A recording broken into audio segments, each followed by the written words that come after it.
But sometimes it's no real.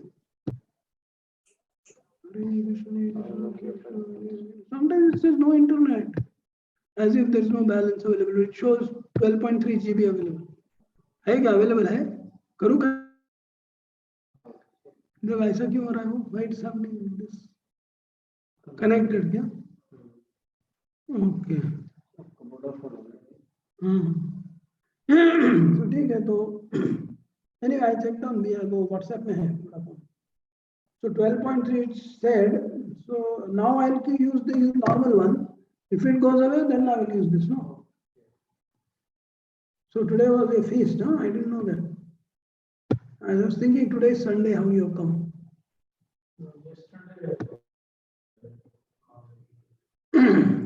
Prabhu, could you please mute?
Hare Krishna to all of you. Since Mayapur Institute had not understood clearly, so they just need a few more minutes, and they'll just join us because they are the ones who handle the meetings. So they just need to be there. He's on his way. In a few minutes, we'll start.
Mama Gyanaatimirandasya Gyananjana Shlakaya Chakshurunmilitam Yena Tasmai Shri Gurave Namaha.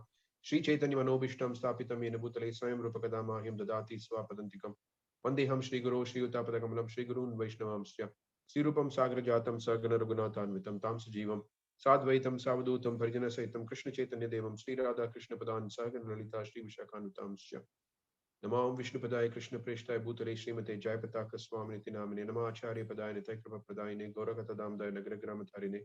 Namam Vishnu Padaya Krishna Preshtai Bhutale Srimate Gopi Pranadana Iti Namine. Namam Vishnu Padaya Krishna Preshtai Bhutale Srimate Bhaktivedanta Swaminiti Namine. Namaste Saraswati Deve Gauravani Pracharine Nivisheshunyavadi Pashyatya Deshatarine. Vanchakalpatarubhyasya Kripasindhu Bevicha Paritanam Bhavanebhyo Vaishnavyo Namo Namaha. Jai Shri Krishna Chaitanya Prabhu Nityananda Shadvaita Gadadhara Srivasadi Gaura Bhakta Vrinda. Hare Krishna Krishna Krishna Hare Hare. Hare Rama Rama Rama Hare Hare. Mukam karoti vachalam pangum langayate giram yatkripatamaham bande Shri Guruntaranam yatkripatamaham bande Paramananda Madhavam Shri Chaitanyeshwaram Jaitam Surutapangor Mamandamate Macharasapadam Vojo Radha Madan Mohana Divyad Vrindaranya Kalpadramada Srimad Ratnagara Simhasanasto Srimad Radha Shla Govinda Devo Preshnali Visevamano Smarami Srimad Rasarasarambi Vamshi Vata Tatasita Karshanvenu Svanaya Gopir Gopinatha Shri Esmuna Katanchana Smate Yasmin Dushkaram Sukaram Bhave Tasmanite Viparitam Syat Shri Chaitanyam Namamitam. Okay, can you open the document now?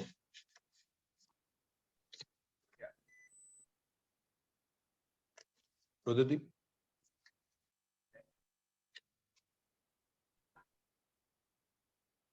Can you just project it onto the full screen? Now it is like you can hear the you can see the sidebar also. Can you just project it?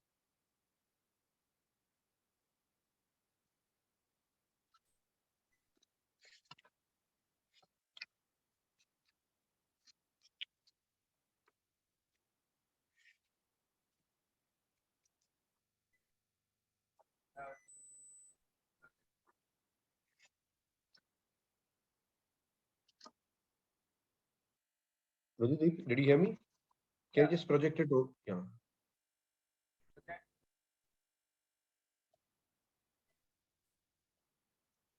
Okay.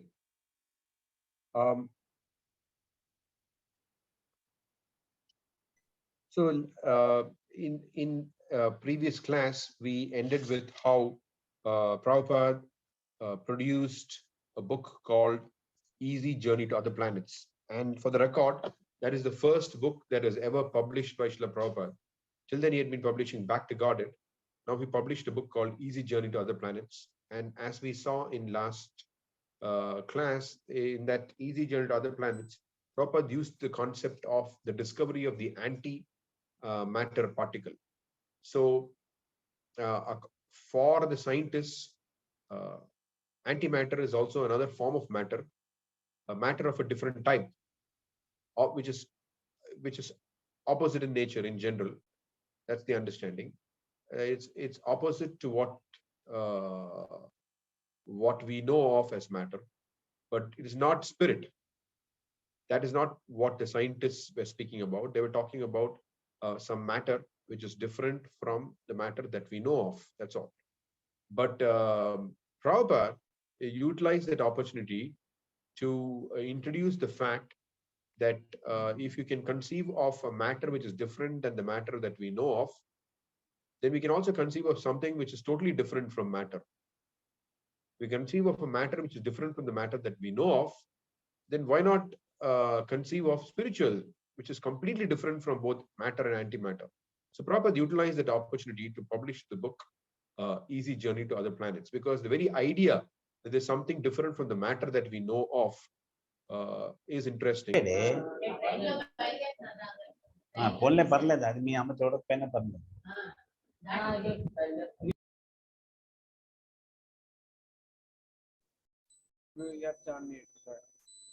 Rudradeep, I think you need to mute everyone. Okay. So Prabhupada used that opportunity to produce the book Easy Journey to Other Planets. So let's continue. So we know that Prabhupada was initially publishing Back to Godhead magazine, later a librarian, and also a military officer whom he met in a tea stall while selling Back to Godhead told him about the value of publishing books because magazines people may throw in the dustbin. So Prabhupada took it that his spiritual master was instructing through these gentlemen. Okay, let's continue. Now, Prabhupada is going to present his monumental work, the Bhagavatam, Srimad Bhagavatam. Okay, so Easy Journey to Other Planets had been like a warm-up for his real work of presenting Srimad Bhagavatam. But now, he was even more convinced of the need for books. To preach, he would have to have books, especially if he were to go to the West. With books, he could create a spiritual revolution. There was so much literature in the West, but Westerners had nothing like this, nothing to fill their spiritual vacuum. Now, this is a very strong tendency in the material world, whether you go to the airport or wherever you go, there is so much of books. Of course, people may be not so much into books these days, but the general idea is that people are interested in getting information. Books provide a variety of stimuli for the mind of various kinds. So there is always demand for books, even if not books, but a demand for various kinds of content. Of course, books deal with those contents in a more elaborate manner. That's all. Yeah, but ultimately, as we know, that all these books in all the libraries and all the bookstores and the airports and all these things ultimately are not fit for human beings. They're meant for animal-like people. They're not meant for human beings. But nevertheless, the idea is that there in human society, the so-called human society, there is that desire to seek various kinds of information and content. Although he wanted to give as much time as possible to Srimad Bhagavatam, he decided to continue with Back to Godhead by using excerpts from already existing book manuscripts as articles. Occasionally, however, he would write and print a new article. In relevant inquiries, he wrote, "We're just trying to make an humble attempt to save the human being by propaganda of Back to Godhead. This propaganda is not fictitious. If there's any reality at all, this propaganda of Back to Godhead is the beginning of that era of reality." So Prabhupada is using an interesting expression that so far there's no reality at all. So the presentation of spiritual literature that Prabhupada is attempting would bring about the dawn of that era of reality. Not just the dawn, but it would establish the fully blazing sun of the era of reality. Era of reality can only be established through the Srimad Bhagavatam, because Bhagavatam is very clear. This scripture distinguishes truth from illusion. The Bhagavatam itself very clearly mentions this. So the best way to begin an era of reality is through the Srimad Bhagavatam. In a godless civilization, Bhaktivedanta Swami referred to Prime Minister Nehru's complaints about the misuse of public funds in the name of religion. Bhaktivedanta Swami noted that although there were undoubtedly instances in which religious leaders were implicated in criminal offenses, if statistics were compared, the religious cheaters would be outnumbered by the political cheaters. Now, Prabhupada is highlighting the fact that this is a common tendencies even there, even manifests as people trying to take advantage of people's vulnerability. So they try to take, they dress themselves in the guise of sadhu, or they present themselves as if they know a lot of things, but they're actually interested in what can I get from these people for my sense gratification. So they're not interested in selflessness. That is simply another form of selfishness. And this, I mean, selfishness is a very prominent or a very jarring manifestation of selfishness, cheating.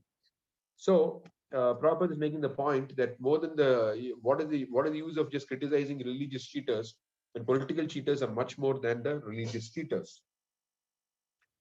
Although Pandit Nehru had been right in warning of religious fraud, the warning could not be effective without a thorough reform of spiritual institutions. And that reform could be accomplished only with the cooperation of government leaders. Bhaktivedanta Swami quoted from his letter in which he had asked Prime Minister Nehru to take up the study of Bhagavad Gita. But as he informed his back-to-garden readers, Pandit Nehru had never replied. Because of his lack of spiritual knowledge, he thought that this institution, the League of Devotees, might be something like the so many matas and temples which have become the source of headache for the Pandit. Notice Prabhupada's expression, because of his lack of spiritual knowledge. So Prabhupada is laying it out straight that although it's the Prime Minister of the country, still he says he lacks spiritual knowledge, straight. Bhaktivedanta Swami charged that Pandit Nehru thought that any spiritual organization is a dungeon for accumulating public funds and then misuse it for questionable purposes. He, however, approves of the so-called sadhus who do social service and talk nonsense in the spiritual science.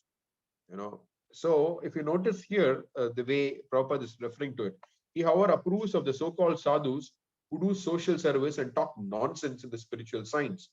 Now, this is how we distinguish reality from illusion. Excuse me. So, how do we distinguish reality from from illusion? So, when we look at a person in the profile of a sadhu, he may be doing some spiritual, he may be doing some social service, but because he's doing some social service, we don't try to overlook the nonsense that he may be talking. So Prabhupada is doing both. Okay, he's doing some social service, but he's talking nonsense in spiritual science. This is so because he has no depth of spiritual knowledge, although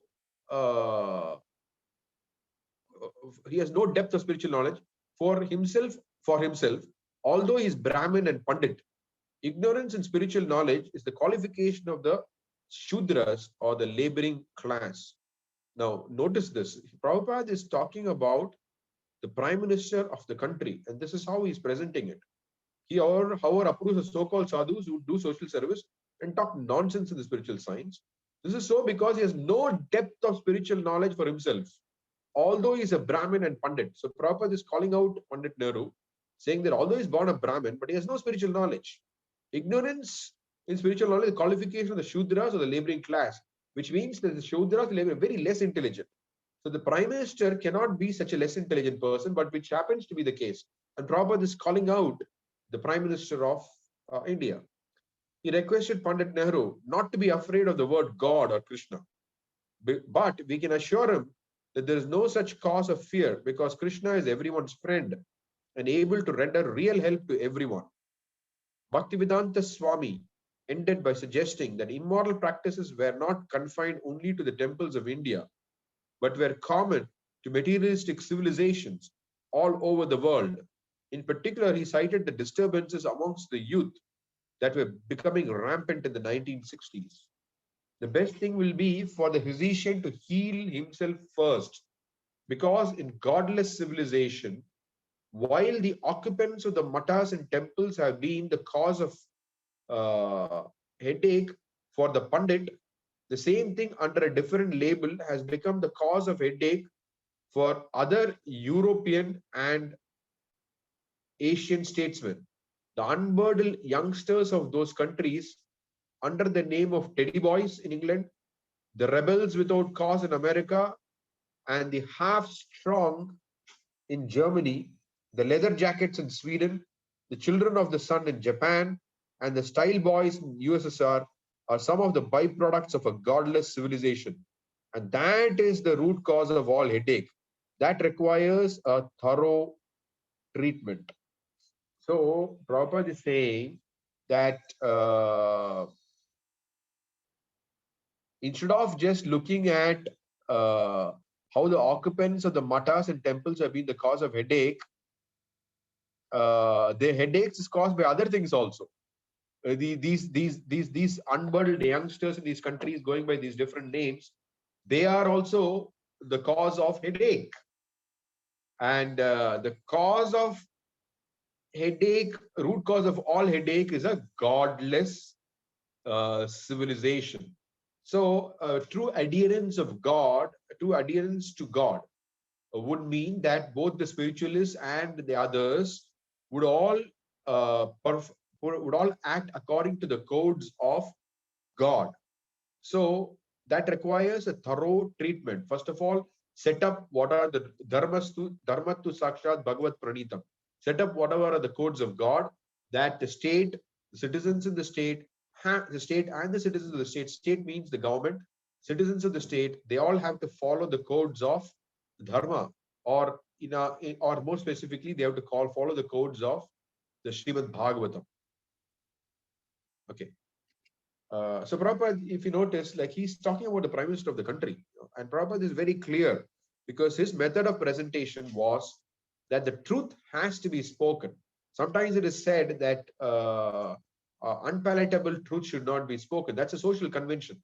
But when it comes to spiritual knowledge, trying to deliver someone from the clutches of ignorance, and trying to help them advance in Krishna consciousness, truth must be spoken. At Chippiwada, Bhaktivedanta Swami followed much the same daily schedule as at Keshi Ghat. So we had in last session's discussion, we noticed how Prabhupada set up an office in Delhi in the Chippiwada area, a very noisy area, a very bustling, noisy market area, with filled surrounded by the Jama Masjid and a lot of Muslim population also around, and pretty noisy. And but nevertheless, even though he was staying in such a place, he followed the same schedule as at Keshi Ghat, except that with Krishna Pandit doing some of the secretarial work for Back to Godhead, he was free to devote more hours to Srimad Bhagavatam. Because Prabhupada previously had to do everything in Back to Godhead, he himself had to do it. But now, because Krishna Pandit was there, Prabhupada could devote more hours to Srimad Bhagavatam. Krishna Pandit, he used to translate Srimad Bhagavatam before dawn, about 3 a.m. In the beginning, there was no typewriter, but then he arranged a portable typewriter. He would do his daily work and then cook his food himself. I arranged raw materials for his cooking. Sometimes he used to come to my family asking my wife to get some food. Sometimes he would also bathe at 5 or 6 in the afternoon. Every day he was typing, and he himself was reading some Bhagavatam. And he was going down in the temple for darshan. Then he was going outside, sometimes returning at 2 or 4 in the afternoon. Then he was typing and sending the proofs of Bhakti Godhead to a place and checking them. He was doing by hand all this type of work. His main activity was typing many hours a day. Bhaktivedanta Swami worked from a Sanskrit and Bengali Bhagavatam, edited by Srila Bhakti Siddhanta Saraswati, and a large book containing the original commentaries of 12 great acharyas. He had a standard format. He made a Roman transliteration of the Sanskrit Devanagari script, then word for word English synonyms, an English prose translation, and finally his English purport on that verse. Before writing his own purport, however, he would consult the commentaries of the acharyas, especially Srila Bhakti Siddhanta Saraswati, Vishwanath Chakravarti, Jiva Goswami, Vijayadvaja Tirtha, and Sridhara Swami. He contemplated the size of the project he was attempting. The Bhagavatam contained 18,000 verses. The first canto, 17 chapters, would fill 3 volumes of 400 pages each. And the second canto with 10 chapters would take 2 volumes. Up through the 9th canto, there would be many 30 volumes. The 10th canto containing 90 chapters would take 20 volumes. There were 12 cantos. And so the total would be at least 60 volumes. He thought he may be able to finish it in 5 to 7 years. If the Lord keeps me physically fit, then in the fulfillment of Srila Prabhupada's will, I could complete this work. Now, you may be a little surprised to read that Prabhupada contemplated a 60-volume Bhagavatam. The Well, uh, even the Bhagavatam that I have at home, it's 40 volumes. This is small. I mean, it's like a small book. But what small book means, like, yeah, it's a medium-sized book rather. So whereas the Bhagavatam that we normally sell out, what is normally available is the big version. It's a big book, a thick book. Whereas this 40 volumes is not long, it's kind of medium-sized, and the pages are also like any other regular book. It's not very thick. It's not very dense book. So anyway, um, he decided to introduce the first volume with a biographical sketch of Lord Chaitanya Mahaprabhu, the ideal preacher of the Bhagavatam. Now, Prabhupada does this something very interesting here in the Bhagavatam, because ultimately the Bhagavatam is meant to make a person into a Bhagavata. So you have the book Bhagavata and you have the person Bhagavata. So by reading the Srimad Bhagavatam, one is expected to become a Bhagavata. And you cannot have a better Bhagavata than Lord Sri Chaitanya Mahaprabhu. So right in the beginning, Prabhupada is giving all his readers a glimpse into the perfect Bhagavata, to produce that awe, to give us that inspiration, to also try to read the Bhagavatam and try to practice Bhagavatam and become Bhagavatas ourselves. The ideal preacher of Bhagavatam. The reader could best appreciate the Bhagavatam by seeing its practical demonstration in the life of Lord Chaitanya. The special feature of Lord Chaitanya's presentation had been his desire that Srimad Bhagavatam be preached in every nook and corner of the world by everyone who happens to take his birth in India. Lord Chaitanya had called Srimad Bhagavatam the spotless Purana, Pramana Mamalam, and had considered the chanting and hearing of Srimad Bhagavatam along with the Hare Krishna mantra to be a complete scientific process for developing pure love of God. Very interesting. Considered chanting, hearing of the Bhagavatam, along with the Hare Krishna mantra to be a complete scientific process for developing pure love of Godhead. What is the meaning of complete scientific process for attaining love of Godhead? It means that Sarvabhauma Bhattacharya, when he glorifies Sri Chaitanya Mahaprabhu, he says that Lord Chaitanya came to give us three things: Vairagya Vidya Nijabhakti Yogam, Sikshartameka Purusha Purana, Sri Krishna Chaitanya Shariradari, Kripam Budir Yastamaham Prapadye.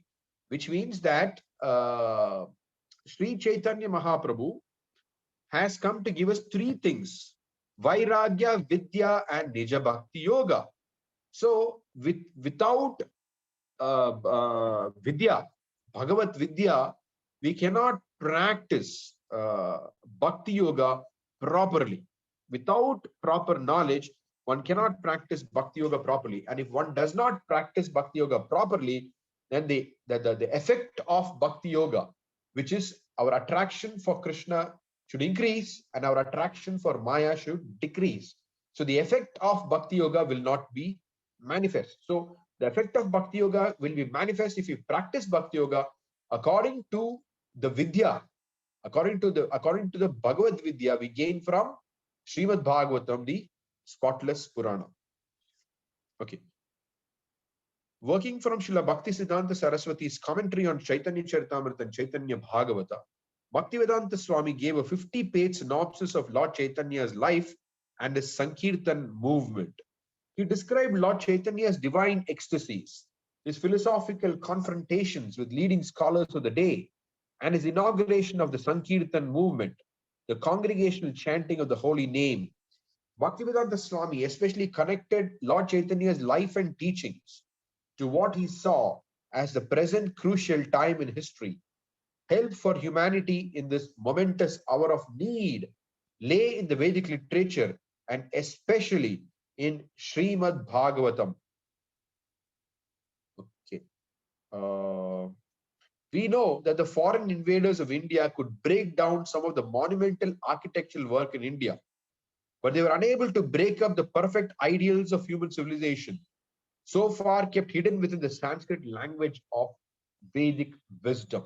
So the Mughals, they destroyed so many temples, but the British did far more damage. Prabhupada mentions in one place that because they systematic through propaganda, through their so-called educational system, they inculcated the sense in those born in India that spirituality is fit for the nothing guys. That's what they tried to.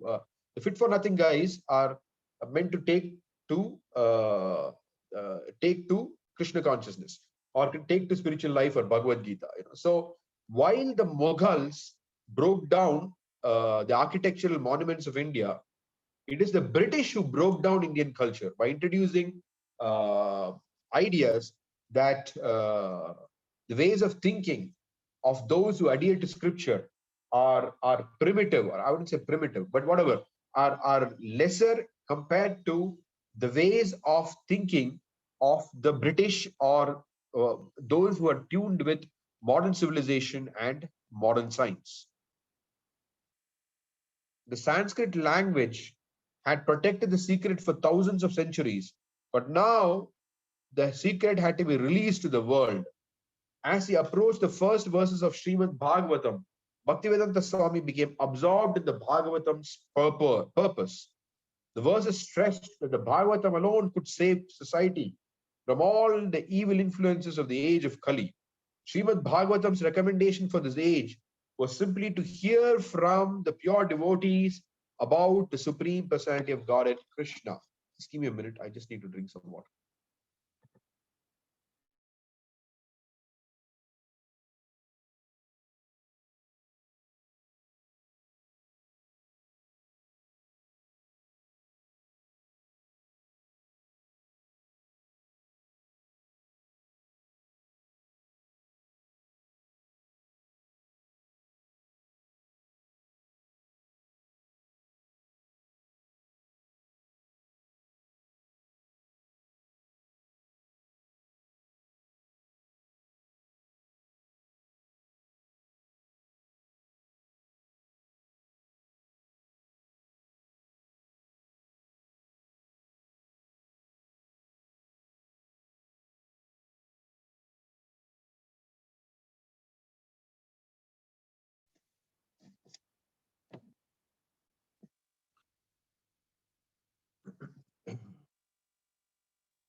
So here we see that all auspiciousness in one's life starts from hearing Krishna consciousness from the mouth of the pure devotees. And the Bhagavatam that Srila Prabhupada presented is filled with the words coming from the heart of the pure devotee. It's coming, as Prabhupada said, these are my personal ecstasies, the Bhagavatam. So that's why he said, if you really want to know me, read my books, because he's pouring out what is there in the innermost chambers of his heart onto the books. The setting of the Bhagavatam was a gathering of sages at Naimisharanya about 5,000 years ago, at the dawn of the present age of Kali.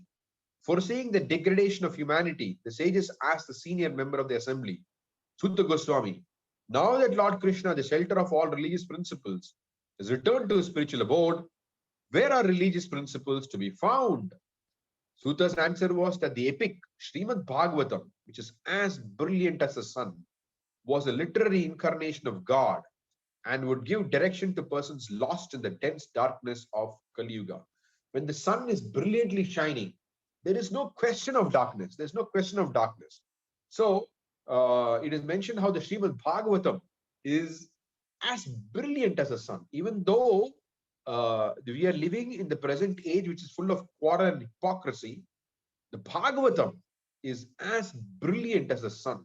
In the presence of the sun, no darkness can stay.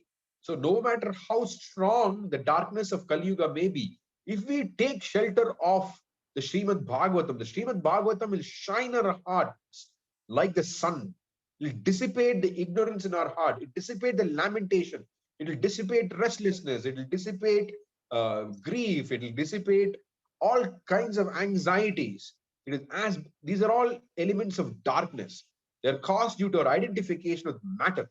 So those are elements of darkness. So by reading the Bhagavatam, the sun arises, the sun of the Bhagavatam arises in our heart, and all lamentation, fear, all the different elements of darkness will vanish. Okay, in the beginning of Srimad Bhagavatam, Srila Vyasadeva, under the instruction of his spiritual master Narada Muni, sat down and entered a deep meditation. In trance, he saw the Supreme Personality of Godhead, his energies, and the suffering souls of Kali Yuga. He also saw that the remedy for their suffering was pure devotional service. With this vision and the instructions of his spiritual master as his inspiration, Vyasadeva set about to compile Srimad Bhagavatam to give the highest benefit to the suffering souls of Kali Yuga. In presenting the literary incarnation of God, Srimad Bhagavatam, for the benefit of the Western world, Bhaktivedanta Swami realized that he was performing an important task following in the footsteps of Srila Vyasadeva. As Srila Vyasadeva had had a vision of Krishna and had received direction from his spiritual master before beginning his literary mission, Bhaktivedanta Swami had his vision and had received instruction from his spiritual master. Bhaktivedanta Swami envisioned distributing in mass the book of Srila Vyasadeva.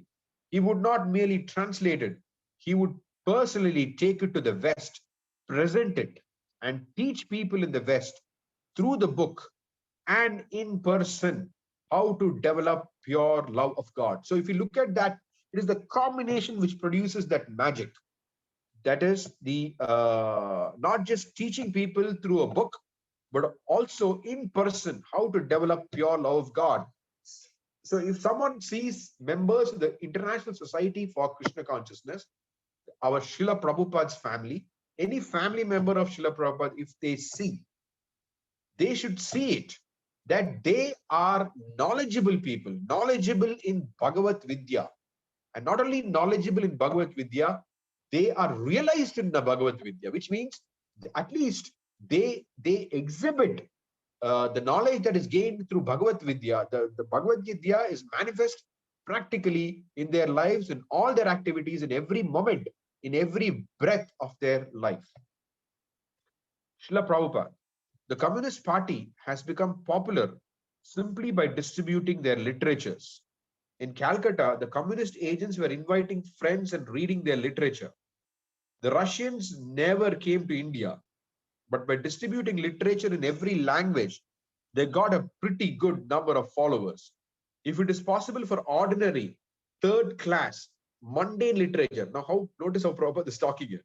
If it is possible for ordinary, third class, mundane literature, why shouldn't transcendental literature create devotees all over the world? This is Prabhupada's reasoning. If mundane literature can influence so many people, why not transcendental literature? Why can't they create devotees all over the world? And it is possible, and Prabhupada demonstrated it. There is good potency for pushing on these literatures very vigorously from village to village. The Bhagavata Dharma is the original religion of the human society. Whatever else may be passing as religion has come from the Vedic literature. People are after these books. They are hankering for them. Lord Caitanya said that in every town and village on the surface of the world, they will know the message of the Sankirtan movement. Now notice this. Prabhupada is saying they are hankering for the Bhagavatam. They are hankering for it. That means that in every village and town all over the world, there are many candidates who are awaiting this message. It is transcendental literature.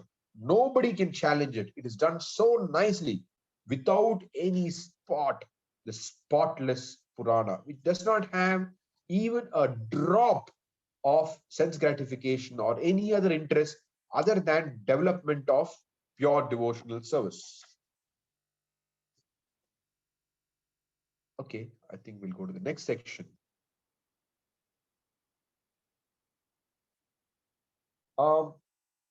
If you notice, Srila Prabhupada repeatedly, again and again, he was engaging with his god brothers with the idea that they should combinedly preach the message of Srila Bhakti Siddhanta Saraswati Thakur. But despite whatever Srila Prabhupada tried, he did not receive much cooperation. So what Prabhupada does is that, what Prabhupada did is that he wrote a very beautiful Vyasa Puja homage to his Guru Maharaj in the February of 1961. It's very poignant, but at the same time, he really, urges, here is our chance, let's do it together.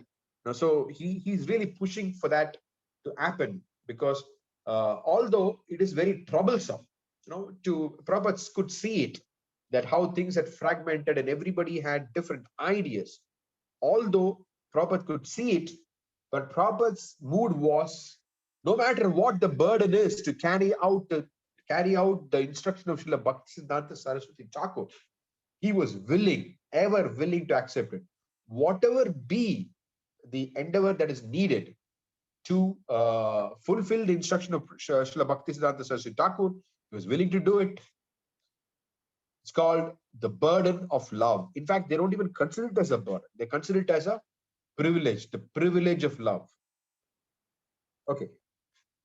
In February of 1961, on Vyasa Puja day, the anniversary of the appearance of Srila Bhaktisiddhanta Saraswati, Bhaktivedanta Swami was again in Vrindavan. Jai. In honor of their spiritual master, some of Srila Bhaktisiddhanta's disciples had gathered, offered flowers before his picture, and held congregational chanting in the temple. But Bhaktivedanta Swami thought that they should be doing much more than that. They should be planning and executing the worldwide preaching mission that Bhaktivedanta Saraswati had desired. No, I was talking some time ago to a god brother of mine, a senior god brother of mine. So while I was talking to him, he told me, hey, Acintya, while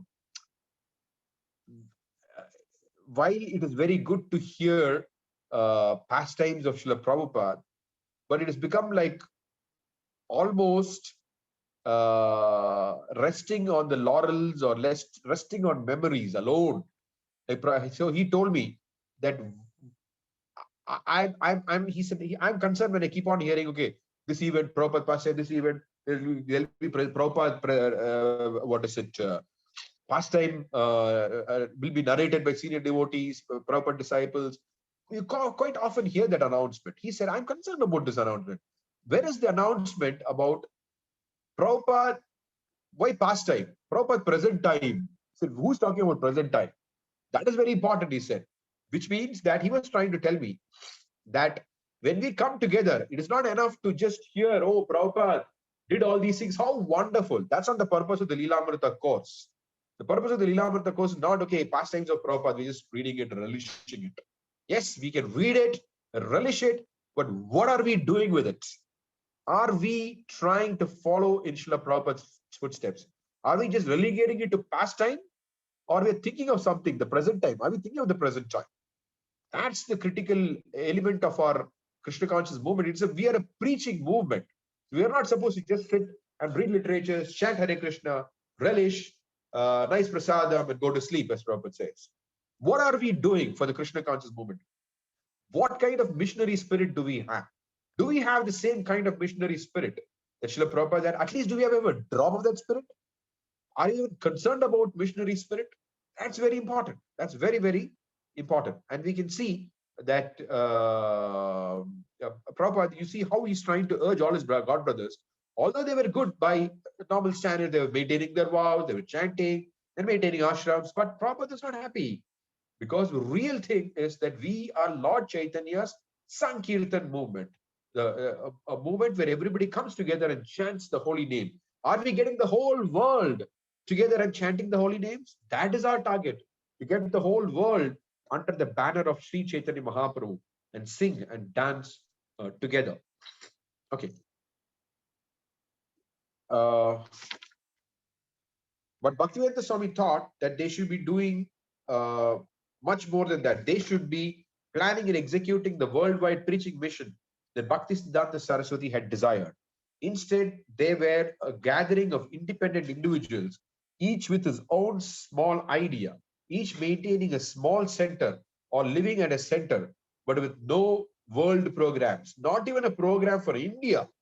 Most of them had no plans or vision beyond their own bodily maintenance. Bhakti Siddhanta Saraswati had asked for a governing body to conduct his movement, but there was no governing body, and practically there was no movement. Some who had fought bitterly were again on speaking terms and feared that any sudden organizational attempts now might simply stir up old animosities. At least they could gather together and make an offering to their spiritual master. Amongst his god brothers, Bhaktivedanta Swami was a junior sannyasi. Although a recognized writer and editor, he had no temple or followers. Yet he knew he was trying to follow Bhakti Siddhanta Saraswati. He saw himself helpless and alone against the vast forces of Maya. His god brothers were not an army united against Maya's forces, but were more like apathetic monks growing old, holding on to religious principles and rituals devoid of life. How could they gather to worship their spiritual master without distressfully admitting their failure and the spirit of better late than never trying to rectify it? Very nicely, Satsur Maharaj encapsulates it.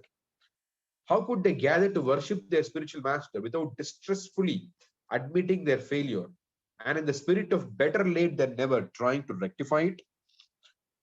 Since the custom on Vyasa Puja day was for each disciple to write an offering glorifying his spiritual master and to share it within the assembly of God brothers, Bhaktivedanta Swami wrote an offering more like an explosion than an eulogy,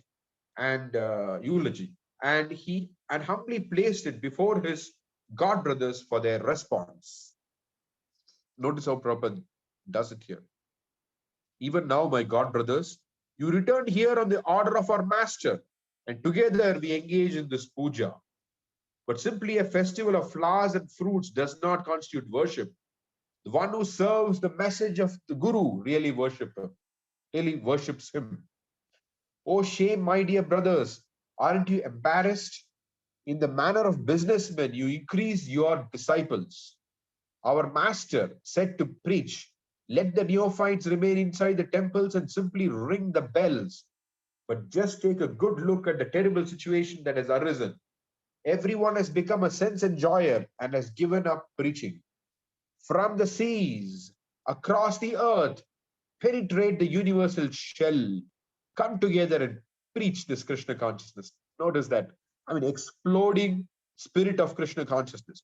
From the seas, across the earth, penetrate the universal shell, come together and preach this Krishna consciousness. Then our master's service will be in proper order. Make your promise today.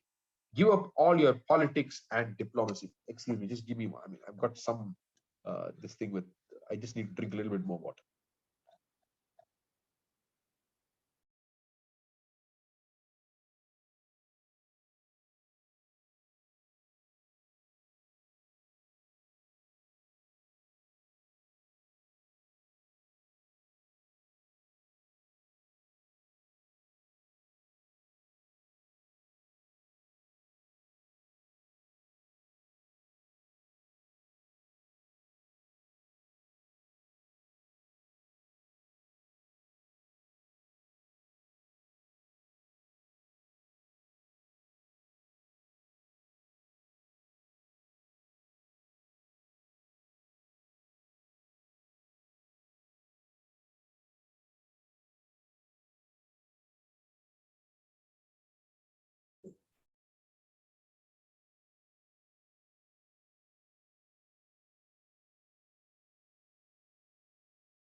So Prabhupada is very strong here.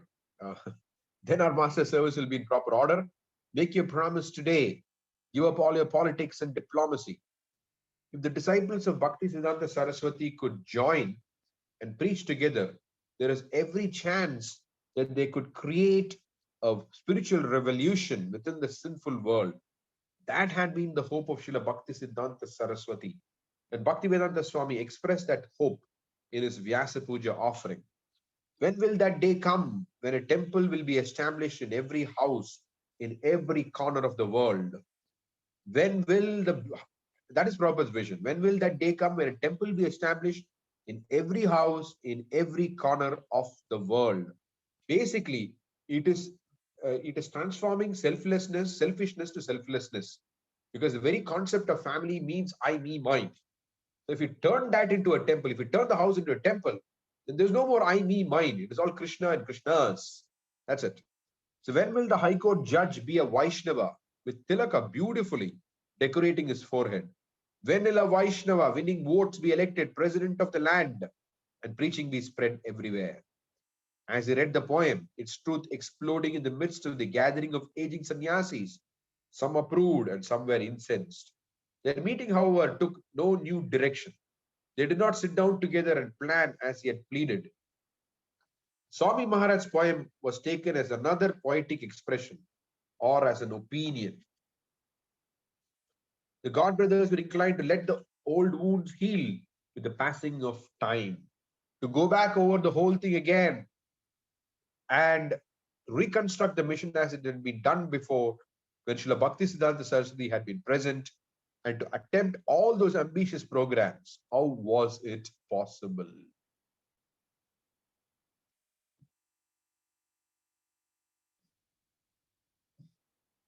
They were getting old. Some did not want to leave the shelter of Vrindavan. They would worship Bhaktisiddhanta Saraswati within the holy dham.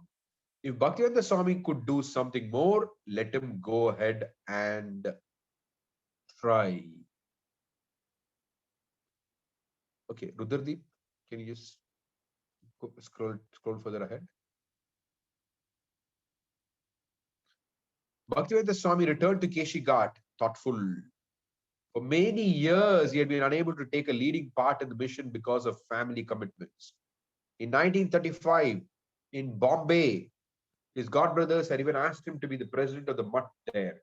Bhaktisiddhanta Saraswati had said that it was not necessary that Abhay Sharan join them. He would come in his own way. Now, by the grace of his spiritual master, he was ready to fulfill the meaning of sannyas. The Krishna conscious world he had described in his poem was not an utopia, presented merely to incite his god brothers and dreamers talk of the impossible. It was possible, but in any case, he had to write and print Krishna conscious books and preach abroad. It was what Srila Bhaktisiddhanta Saraswati wanted. If his god brothers would not do it jointly, then he would do it. Okay, so around this time,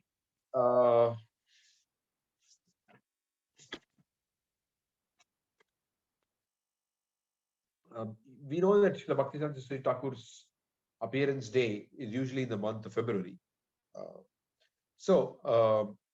Around this time, a little earlier than that, in January of 1961, something interesting happened. Prabhupada had an opportunity actually to travel to Japan and preach. Very interesting opportunity. We'll see what happened, what Prabhupada did with that opportunity. In January of 1961, one of Bhaktivedanta Swami's Delhi acquaintances had shown him an announcement for the Congress for Cultivating Human Spirit. Interesting word, interesting title, interesting name of the Congress. It's called the Congress for Cultivating Human Spirit. The convention to be held in Tokyo, May 10th to 20th, 1961. The theme was world peace. The theme was world peace through cultivating human spirit. International participants were invited. As soon as Bhaktivedanta Swami had seen it, he had wanted to go. Although his main interest had always been the United States. If Japan presented itself first, why not? And their invitation was in English. If they accepted his reservation, they would pay for his board and lodging at the convention hotel, although he would have to pay his own travel expenses. Bhaktivedanta Swami wrote to the sponsors, the International Foundation for Cultural Harmony, and proposed a speech. How should one cultivate human spirit? The Secretary General of the foundation, Mr. Toshihiro Nakano, wrote back to him at Keshi Ghat, expressing his high regard both for Indian spiritual culture and for his proposed presentation. Mr. Nakano also enclosed an official certificate as he had requested stating that Bhaktivedanta Swami was a bona fide visitor to their convention whose expenses in Japan would be paid. They requested to whom it may concern that his passport and visa be granted in time for his May 10 arrival in Japan. So we're talking about February, and this event is going to happen sometime in May. Bhaktivedanta Swami then conceived a special project for the convention. The 10th canto, 20th chapter of Srimad Bhagavatam presents a description of autumn in Vrindavan, and for each seasonal phenomenon, the Bhagavatam presents a parallel teaching from the Vedas.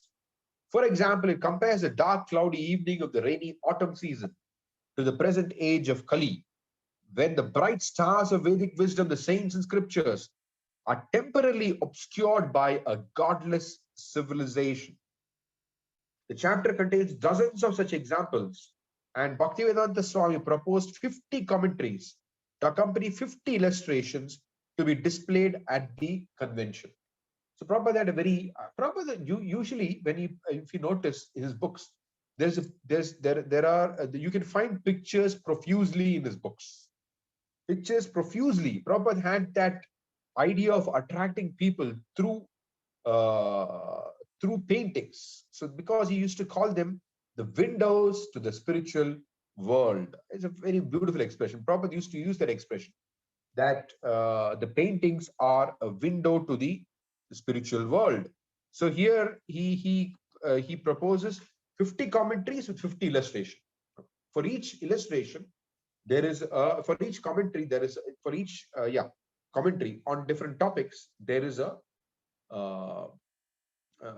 illustration. And some of you who have read Light of the Bhagavat would be able to see, at least the edition that is printed in India, you have a very good number of illustrations.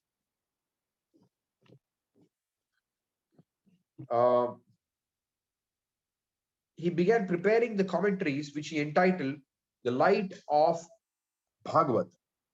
He wrote The Light of Bhagavat. He wrote directions from which an artist could design a painting to go with each lesson from the picture. 50 pictures and commentaries Bhaktivedanta Swami felt would make an impressive display for visitors at the convention. The convention organizers liked the idea. As for your proposal to get pictures drawing by artists, according to your suggestion, the institution department of the Congress will immediately take people disposal for it under the full consideration of about some specimen idea of picture which will be given to us by you. So I should like to get them as soon as possible. Bhaktivedanta Swami worked quickly to produce a 20,000 word manuscript, 50 lessons for 50 illustrations. The pictures were to depict the forest, fields, and the skies of Vrindavan during the rainy season, and the lessons were sometimes criticisms of godless civilizations, materialists and false religionists, sometimes assertions of moral principles and God consciousness, and sometimes depictions of Lord Krishna and his eternal associates in Vrindavan. Everything went smoothly between Bhaktivedanta Swami and the sponsors in Japan. The problem was to raise the travel fare. He approached the likely sources, writing to the central government's Ministry for Scientific Research and Cultural Affairs. He presented his certificate from Mr. Nakano and explained his position as a sannyasi. In late March, the ministry sent him a form to complete and return. Time was getting short. On March 29th, he wrote the Vice President, Dr. Radhakrishnan, with whom he had a speaking acquaintance as well as a philosophical difference. So Prabhupada writes, you know that I am a sannyasi without any relation with Bhakti.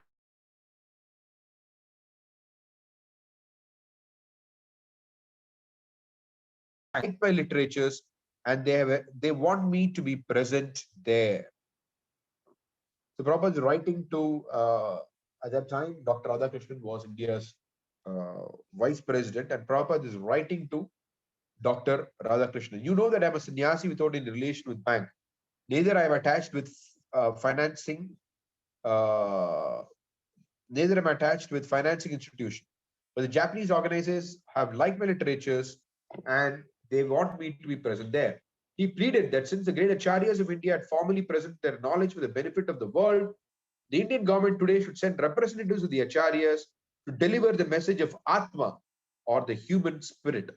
He also wrote the deputy manager of Scindia Steamship Navigation Company in Bombay, reminding him of his 1958 offer to give a reminding him of his 1958 offer to give a 50% concession on a ticket to the United States.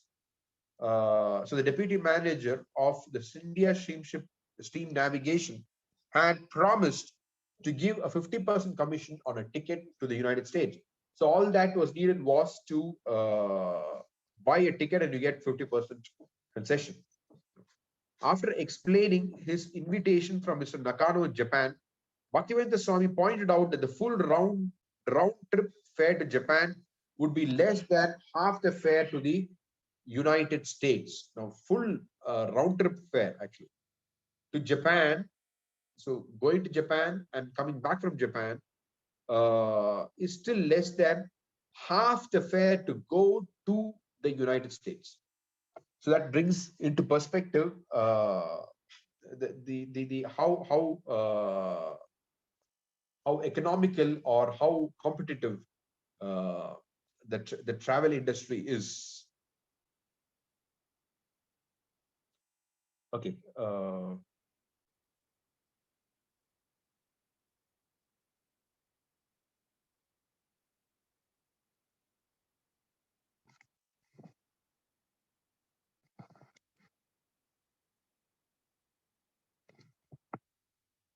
Well, I mean, what I was trying to say was that Prabhupada was trying to explain the point. Not when I say how competitive the travel industry is that Prabhupada is very much keen about traveling to preach the message. So he was trying to bring about this clarity to his sponsors, that to not to sponsor here this particular case, India Steamship Navigation Company, that he was trying to convince him that if you're considering about fare, then you consider that the full round trip fare to Japan would be less than half the fare to the United States, because that is what he had promised, right? The India Steamship manager had offered a 50% concession. So Prabhupada was utilizing that to try to convince the deputy manager, say, instead of sending me to United States, which anyway is going to cost you a certain amount of money, that same amount can be utilized for a round trip to the to Japan. Japan is actually far, quite compared to it's not where, what do you call it? It's quite far from India, not very closer to America than to any part of India. Yes, so I meant to say that there is a certain element of competitiveness there too in the pricing of things there, because America is America. So America has that certain what do you call that, the big brother status. So everything connected to America tends to be a little bit on the higher higher scale when it comes to prices. Okay, let's go ahead. Trying all possibilities at once, and with less than a month and a half before the convention, he wrote to another potential donor, Mr. Brijratan S. Mohata, who had once expressed his willingness to send Bhaktivedanta Swami to South America, when an Indian sponsor there had written expressing interest. At that time, Bhaktivedanta Swami had been unable to get the proper certification from the Indian government, but here, he explained, was a new opportunity to present the message of the Vedic literature to an international gathering of interested people, and passage to Japan was less than to South America. On the same day, he wrote to Mr. Mohata. He also mailed his completed form to the Ministry for Scientific Research. In answer to their question as to why he was asking for a donation and whether he had done so before, he replied, "Before this, I never asked the ministry for any uh, financial assistance as there was no need for it. I mean, Prabhupada is very clear and straightforward there. Before this, I never asked the ministry for any financial assistance as there was no need for it. As sannyasi, I can ask for financial help when there is absolute necessity. Our life is dedicated to render service to the humanity at large for reviving the dormant spiritual consciousness. Meanwhile, his other engagements proceeded with full cooperation from Japan. He had already sent Mr. Nakano the first 20 illustrative ideas from the light of the Bhagavad. Japan is famous for artistic work, he wrote, and India is famous for spiritual culture. We should now combine. He suggested they also print the text and pictures as a book. Mr. Nakano assured Bhaktivedanta Swami that they would be eager to meet him at Haneda Airport. They would be readily recognizable since they would be holding a flag. And if he liked, he could stay in Japan for an entire month and hold local meetings after the scheduled convention. Mr. Nakano also asked a favor of Bhaktivedanta Swami. To solidify relations with the mayors of 3 Japanese cities, he asked that Bhaktivedanta Swami send letters to the mayors requesting their full support of the Human Spirit Congress. Bhaktivedanta Swami immediately complied. But now it was April and no money had come. Finally, after a personal interview in which he received a definite no from Dr. Radhakrishnan, Bhaktivedanta Swami turned to Mr. Nakano in disappointment. On April 18th, he wrote, I am in due receipt of your letter of the 9th instant, and I am grateful to you for all that you have said for me. I am a humble creature, and I am just trying to do my bit in this connection because I was so ordered by my spiritual master, Sri Bhaktisiddhanta Saraswati Goswami Maharaj.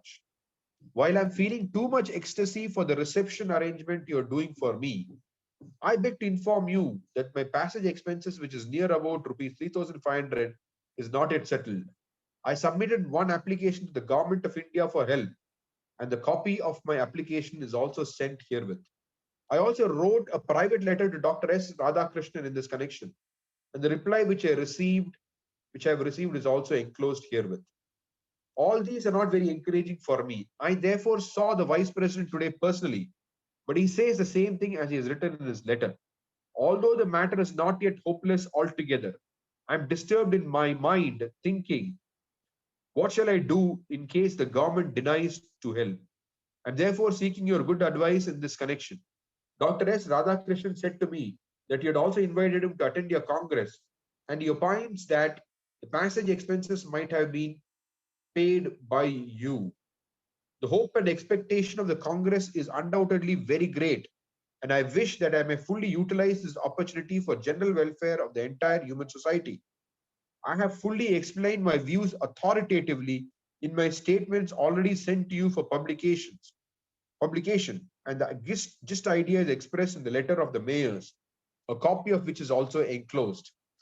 As a sannyasi, I have no personal purse for expenditure. Under the circumstances, if the government denies to help the passage, then I will have to ask for the same from you. Otherwise, my going to the Congress will end in dream only. I have very little faith in the dealings of the politicians, and especially of the Indian politicians. From the conversation of Dr. S. Radhakrishnan, it appeared to me that the government does not approve of such Congress as are organized by private persons, and as such, they do not participate in such Congress. I shall wait for the final decision for 1 week more when the matter will be clear, yes or no. Replies from prospective donors in India were all negative. On April 20th, he cabled Mr. Nakano. As you have developed a deep love for me, I dare to ask you to send me financial help to take me to Japan. I think you can immediately instruct your embassy in Delhi to do the needful and dispatch me to Japan on your behalf. I'm feeling feeling too much to meet you and the Congress so that we can build up a solid institute for spiritual cultivation. I shall await your instruction by cable to fix up my program. But Mr. Nakano could not help, and Bhaktivedanta Swami's effort ended in a dream only. Someone at the door, just give me a second.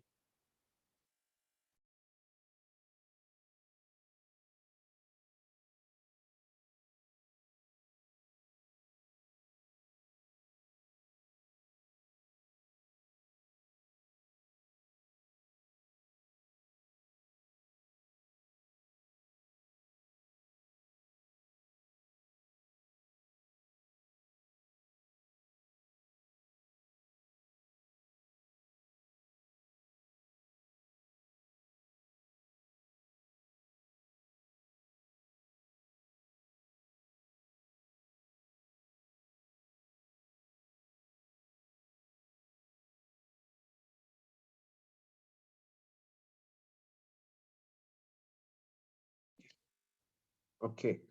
So now we come to the last section of this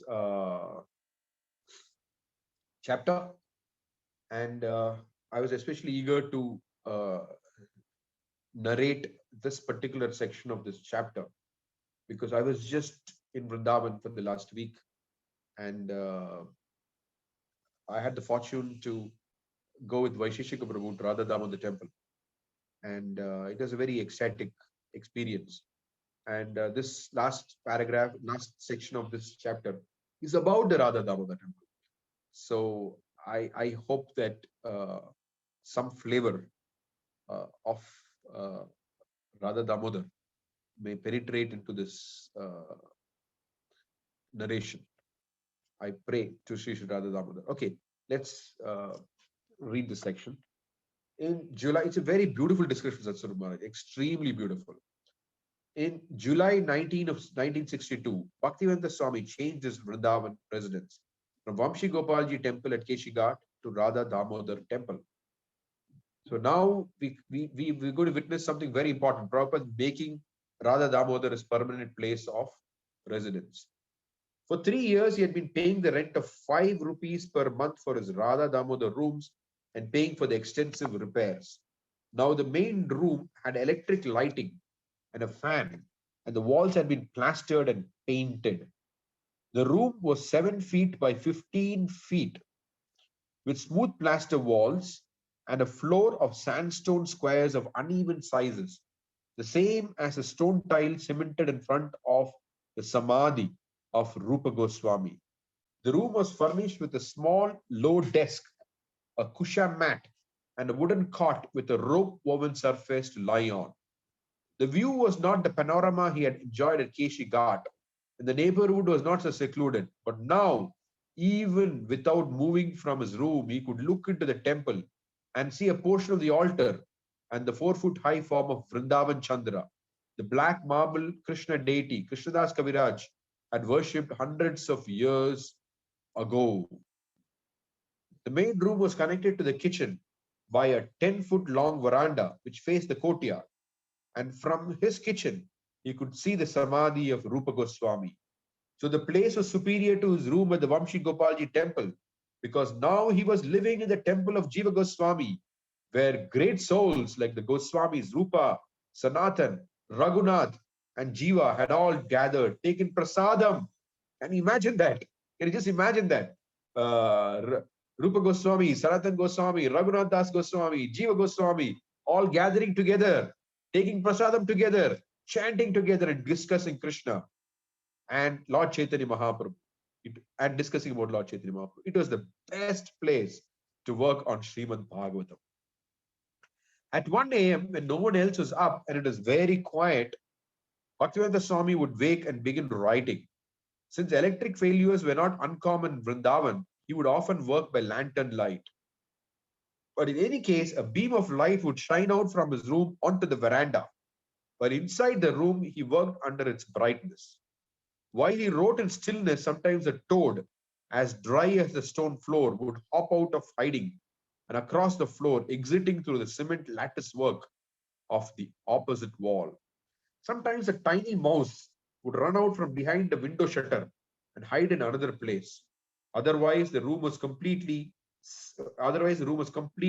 sanctified stillness, and the inspiration of being in the presence of the 6 Goswamis was strong. Above the open courtyard, the sky would be full of clearly visible stars. As he worked, the only sounds would come from the town, perhaps of a dog barking in the distance. At 4 a.m., the temple pujari who slept under a shelter near the deity doors would awake, turn on an electric light, and with a long pole, clear the bats from the rafters. At 5 a.m., after waking the deities, the pujari would open the doors before the altar and begin Mangalarati. He would offer a flame while a few resident devotees gathered and chanted. Playing instruments, usually someone would bang a gong while someone else rang a large bell. Very, very, very vivid descriptions by Satsaru Maharaj. Any sound from the courtyard, I'm very much into this because I just saw all this happening, and so it's like very special when I read it. Any sound from the courtyard carried immediately to Bhaktivedanta Swami's quarters, and the clanging bell and gong would suddenly reverberate against the walls of his small room. From his sitting place, he could see only Vrindavan Chandra on the left of the altar. Sometimes he would pause at his work and walk into the courtyard to see the deities and their arati. The altar is filled with the deities of Radha and Krishna, who had been worshipped by Jiva Goswami and other Vaishnava acharyas hundreds of years ago. After 10 minutes, the pujari, having offered the flame and then a conchal filled with water, would turn and sprinkle offered water on the heads of the devotees, and the ceremony would end. After working a few hours on Srimad Bhagavatam, Bhaktivedanta Swami would sit in his room and chant japa. As the morning sky turned to light blue, the stars would vanish and the residents of Vrindavan would arrive to visit the deities and the samadhis of the Goswamis. Old women would enter the temple calling out Jaya Radhe in broken voices. When Bhaktivedanta Swami opened the shutters, his room would fill in with light. His windows faced a courtyard, but they were not so much windows as cement lattice work in the wall. Although passers-by could easily see into the room, the lattice work allowed light to enter. Although passers-by could not easily see into the room, the lattice work allowed light to enter. In the morning light, the room was clearly revealed. The arched ceiling, the freshly painted walls with arched niches, the floor of inlaid stone. Bhaktivedanta Swami's thin sannyas danda, wrapped in heavy saffron khadi, leaned against one corner of the room. On one shelf, he had placed a picture of Bhakti Siddhanta Saraswati. On another, a stack of books and manuscripts. The room's two doors opened flimsy, even when locked. The room's two doors appeared flimsy, even when locked, and the whole room tilted slightly to the left. The whole room tilted slightly to the left. It was bare but peaceful. Often, sitting on the veranda between the two rooms, he would view the courtyard, the altar, and the deities. Radha, Damodar, Vrindavan Chandra, and several other Radha Krishna deities awaited their visitors. During other two Radha Krishna deities are Radha Madhav of Jayadeva Goswami and Radha Child Chicken of Bhugarva Goswami. So during the morning, the deity doors remained open as a regular file of visitors turned the temple into a bustling place of pilgrimage. No one stayed very long. Some had rigid schedules to visit many temples and hurried on. Poor people and also local businessmen, their wives in colorful saris, all devotees, headed towards the altar calling, Jai Ho, Jai Radhe. After greeting the deities, they would disappear through the door to the outdoor area of the temple compound to visit the samadhis. Although in Vrindavan, there are hundreds of small temple-like tombs honoring past Vaishnavacharyas, Bhaktivedanta Swami regularly visited the chief samadhis, those of Srila Jiva Goswami, Sri Jiva Goswami, Srila Bhakti Siddhanta Saraswati, and Srila Krishnadas Kaviraj Goswami. Within a separate area of the temple compound, where the Bhajan Kutir and the Samadhi of Rupa Goswami, within a separate area of the temple compound, where the Bhajan Kutir and the Samadhi of Rupa Goswami. Bhaktivedanta Swami often sat chanting japa before Rupa Goswami's Samadhi. The line of pilgrims from the temple would continue entering the outdoor area of the compound, coming to offer dandavats to Rupa Goswami. Most pilgrims considered this the most important feature of their visit to Radha Damodar temple. And even if they offered respect nowhere else, they would stop before the samadhi of Rupa Goswami. They would stop with folded hands and bow, chanting Jaya Radhe, or with their hands in their bead bags, chant the Hare Krishna mantra, circumambulating the samadhi. Bhaktivedanta Swami would sit and chant even after the early morning rush of visitors, or sometimes he would walk to the nearby temples of Radha Shama Sundar or Radha Madan Mohan, always returning by 11 to cook his meal. As he cooked and later as he sat to take his prasadam, he could see through the lattice work the samadhi of Rupa Goswami. Feeling Rupa Goswami's presence, he would think of his own mission for his spiritual master. The devotees of Lord Caitanya are known as Rupanugas, followers of Rupa Goswami. Without following the teachings and example of Rupa Goswami, one cannot enter the path of pure devotion to Radha and Krishna. Srila Bhaktisiddhanta Saraswati was especially known as a strict Rupanuga, as described in the Sanskrit prayers in his honor. I offer my respectful obeisances unto Srila Bhaktisiddhanta Saraswati, the personified energy of Sri Chaitanya's mercy, who delivers devotional service enriched with conjugal love of Radha Krishna, coming exactly in the line of revelation of Srila Rupa Goswami.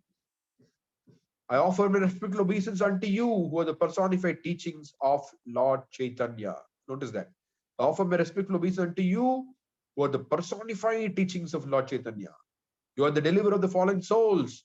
You do not tolerate any statement that is against the teachings of devotional service enunciated by Srila Rupa Goswami.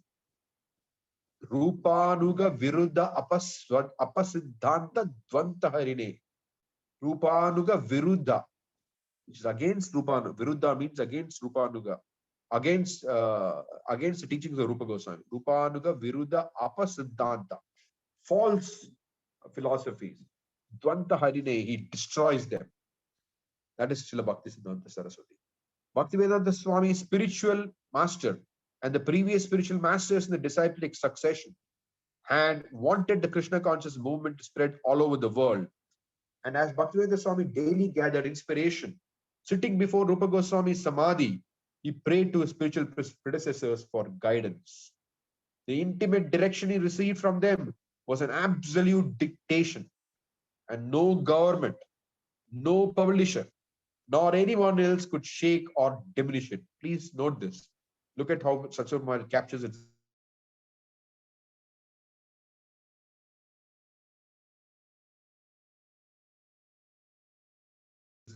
No publisher, nor anyone else could shake or diminish it. Rupa Goswami wanted him to go to the west. Srila Bhaktisiddhanta Saraswati wanted him to go to the west. Krishna had arranged that he be brought to Radha Damodar temple to receive their blessings. At the Radha Damodar temple, he felt he had entered an eternal residence known only to pure devotees of the Lord. Yet, although they were allowing him to associate intimately with them in the place of their pastimes, they were ordering him to leave Radha Damodar and Vrindavan, and to deliver the message of the Acharyas to forgetful parts of the world, Paschatya Desha Tarine. So, there is one recollection where Prabhupada is asked, Rupa Goswami, they physically manifested before Srila Prabhupada. So, once one devotee heard the story, and he came and asked Prabhupada, is this true? And he said, oh, everyone knows it. He said, oh, everyone knows it. So Prabhupada, that was his way of admitting, yes, it happened. That Rupa Goswami personally blessed Srila Prabhupada by appearing before him. In June, the weather became intolerably hot, and one could not remain active through the afternoon. During the most oppressive hours, Bhaktivedanta Swami would shut his doors and shutters and run the overhead fan. By evening, the heat would abate. Again, a flurry of visitors would arrive, and in the temple compound, there would be evening kirtans. Sitting on his veranda, Bhaktivedanta Swami would sometimes talk with visitors, or sometimes they would come to his door and observe him as he worked at his typewriter.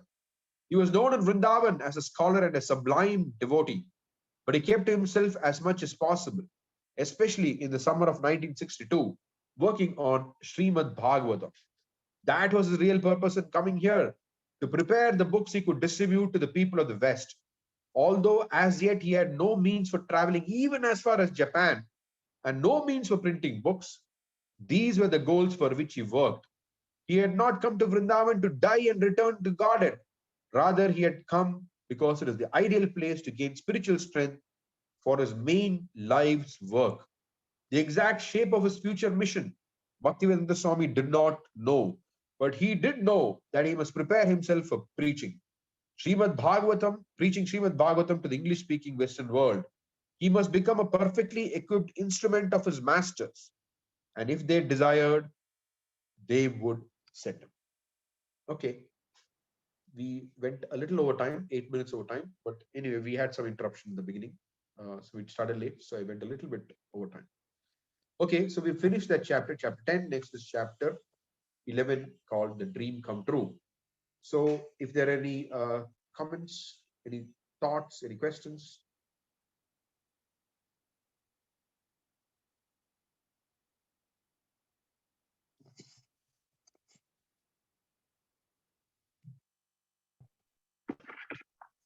Hare Krishna, can I ask a question? There is a hand which has gone up, so let's finish with that first. Indulekha Mataji, yes, go ahead. Hare Krishna Prabhuji, Dandavat Pranam Prabhuji. Thank you for the nice class. Like this is like really I'm having two questions. Yeah. Can you hear me, Prabhu? Can you hear me? Hare Yes. Krishna? Yes, yes. Yes, Prabhuji. One of my questions is it's not really like regarding this class only, Prabhuji. And you were saying that during communists, this one and all, and Britishers especially, they destroyed our Vedic culture, and how like not exactly destroyed, how like they changed our mentality and all. So Yeah. people became like mostly godless, we can say. Prabhupada himself says it actually. Prabhupada himself says it. Yes, Yeah. yes. But now it has changed a little bit. Like they believe in God, but the situation has come in such a way that people are going for, in the name of God, they're going to like many other spiritual this one and all, like pseudo gurus or whoever, whatever. So which is more dangerous, probably like being godless, like thinking like that, or now in the present age, they are really going somewhere which is heaven. Maybe, I don't know where they are going exactly. In the name of spiritual or religion, they are really misguided, which is more dangerous, probably. There are insincere people in all ages. Okay. Yes. So that's why Bhakti Siddhanta Saraswati Thakur would say this society is a society of cheaters and cheated, right? Yes. So it is not that a sincere person can get misled. It's not possible. It's only the cheaters who get cheated. That's it. Okay. A sincere person cannot get cheated. Okay, let's say temporarily they are cheated. Okay, but still it cannot last. After that, they come out of it immediately. So it is not possible for someone who's sincere to be consistently cheated. Maybe once it may happen out of some circumstance or whatever, but it is not something that's going to sustain. So these people who are getting cheated are cheaters themselves. So what is the big deal is happening in all the ages. So why we have to worry about whether it is more dangerous? Because they are not practicing religion anyway. They're practicing some so-called religion. It's not the actual religion. Yes. It's another form of cheating. That's all. Okay. Prabhuji, really, I'm having one more question, but I think I can comment later after other this one and out, Prabhuji. Sure. Okay, we'll come back to you then. No yes. problem. Okay. Thank you, Prabhu. Prem goes to the Prabhu. Hare Krishna, Prabhuji, Danda. Thank you for the nice class. Prabhuji, you mentioned that Lord Chaitanya gave us three principal things or teachings. One was Vairagya Vidya. What were the other two? Vairagya Vidya, Nija Bhakti Yoga. Vairagya, Vidya, and Bhakti Yoga. Three things he gave. And what is the third one? Bhakti Yoga. Vairagya Vidya and Bhakti Yoga and Bhakti Yoga. That's it. That's it. Three things. Oh, so that's two then. No, Vairagya is one. Vidya is another one. Bhakti Yoga is another knowledge one. You mean? Yeah. Okay. What knowledge? Vidya. What no Vidya? Not just any kind of Vidya. Bhagavad Vidya. Bhagavad Vidya. Okay. Yeah, because without Bhagavad Vidya, you cannot practice Bhakti Yoga properly. And if you don't practice Bhakti Yoga properly, renunciation will not come. Mhm. So it's a combination. If the three things work together, it's a combination. And Lord Chaitanya came to All give these us three have to go together. combination. That means it has to go Yeah, all together. the three go together. Yes, exactly. You cannot take out Lord one or Chaitanya, separate out one and things like that. no. So Lord Chaitanya came to give the package of these three things. That's what it means. One more question, Prabhuji. When Prabhupada went to the West, we know that he took 3 volumes. Like it was the 3 volumes were actually consisting of 1 canto or 3 cantos. What was it? He didn't do third canto. No. The first canto. Only first canto, but in 3 volumes. Yeah. Oh, okay. Well, I don't have the original edition of it. Although I'm trying to get one of the originals. I need to look at whether there's something more than first canto. I don't recollect. Second and third were probably, I think, It's not there for sure. Third canto was not there. not there. Second also was probably done in the US only. Yeah, as far as I recollect, I'm not good with chronology sometimes, so Okay. I don't recollect it. Yeah, I'm pretty poor with chronology. Okay. Okay. I look it up, but that's easy to look it up. I can look it up and tell you. Yeah. Okay. Thank you, Prabhuji.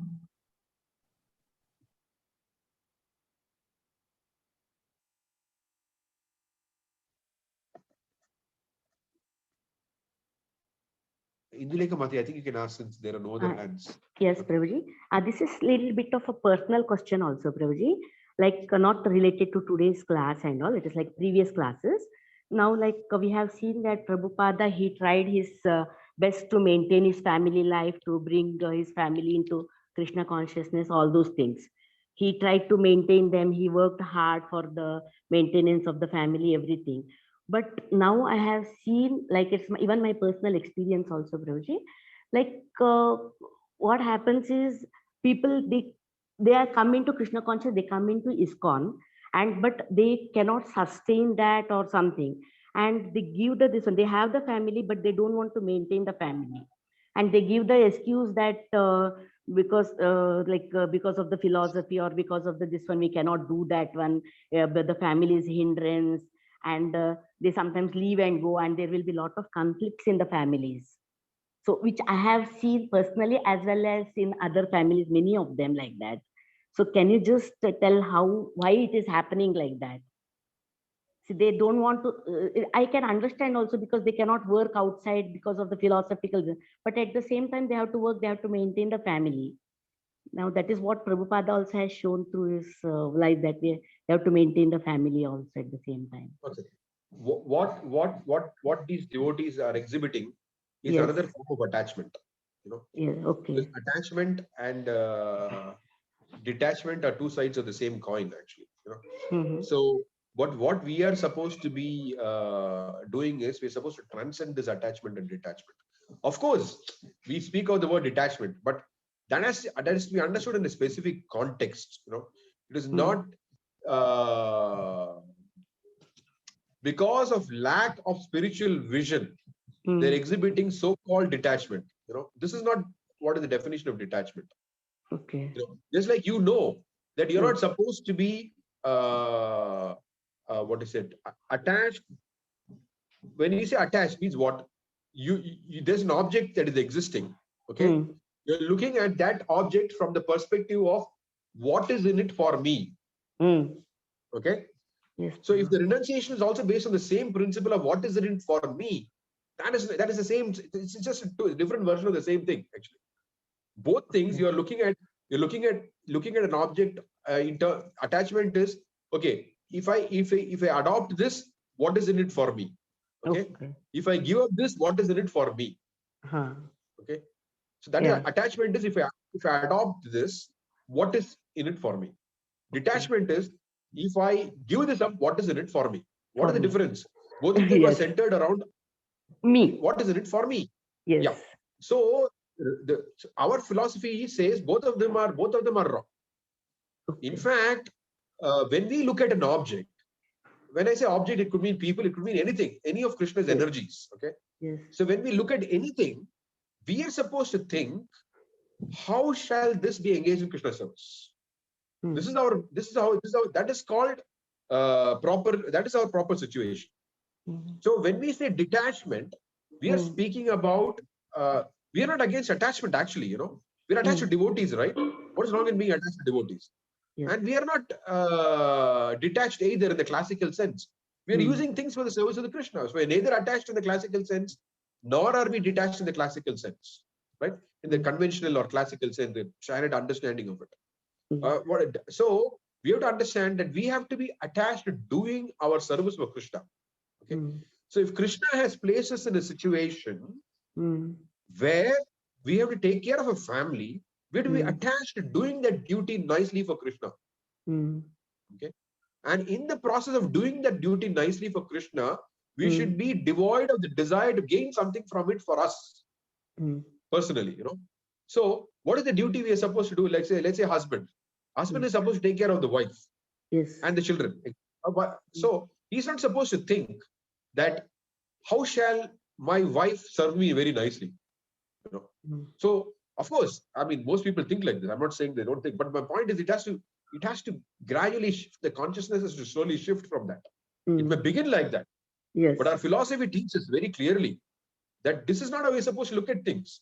You're supposed to see, okay, my wife has been sent to me by Krishna, by Srila Prabhupada, by the mercy of my spiritual masters and the superior Vaishnavas.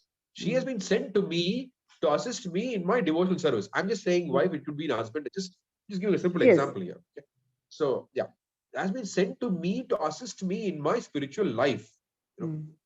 Therefore, it is my duty to take care of her nicely. How can some paraphernalia, how can someone arranged by the Supreme Lord be neglected? You know? So that is our consciousness in Krishna consciousness, that we are not interested in what is in it for me. We are interested in what is in it for Krishna consciousness, right? Okay. Krishna, what is Krishna's desire? Why has Krishna sent me this husband or this wife or whatever? To advance in Krishna consciousness. Of course, I'm assuming that people are making the right choices. Or if you have material desires and ending up choosing a husband or wife who's materially inclined, that's a different story. I'm not talking about that. No, that is. I am also asking about yes. Yeah. I am also asking about the same who are family, devotee family only. I'm not asking about like one is materialist inclined or one is devotee. Not like that. Both husband and wife, both are like devotees, but there will be lot of conflict because they don't want to work outside or they cannot do that one, and ultimately don't take care of their family at all, and the burden or anything and comes for the wife. She has to work or something, because it's a little bit my personal experience also. That is why I am asking Prabhuji this one. So it is a lot fact. of conflict and problems. These things happen all the time in our movement. It's not like something. Yeah, a lot of people here would be saying, "Oh, deja vu." You know, it's like. Yes, Prabhuji, that's what I wanted to know. How, like why it is happening? What is the reason behind it? Reason is because they're not reading Prabhupada's books and understanding what he's saying. For example, if you look at the Gajendra purports, Prabhupada is talking about sannyasi falling down, okay? But if you notice there, what is he saying there? He's saying one should be situated in the best position to fight Maya. Okay. Not that marriage is a license, okay? I mean, I can have some sense gratification. But the scheme of marriage is made in such a manner that whatever is permitted in Krishna consciousness in married life is also, I mean, what is permitted in married life is also Krishna consciousness only. It is not something else which is permitted apart from Krishna consciousness. It is permitted in certain things are permitted in a certain way for grihasthas. For brahmacharis is different. But the fact remains that you cannot undo an arrangement created by Krishna. That's irresponsibility. Nothing, I mean, the situation has been provided to us by Krishna.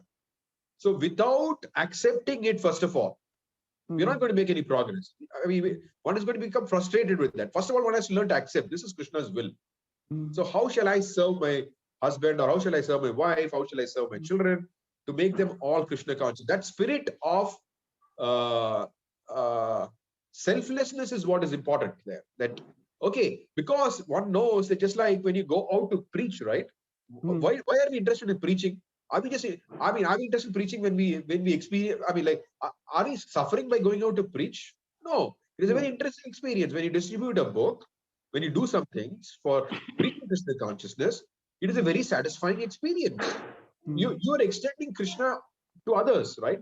So the same thing has happened. Charity begins at home. But first of all, begins at home. We Yes. extend ourselves to the members of the family to make them conscious. Yes. That is our intent. That is the situation that Prabhupada Krishna has specifically arranged for us.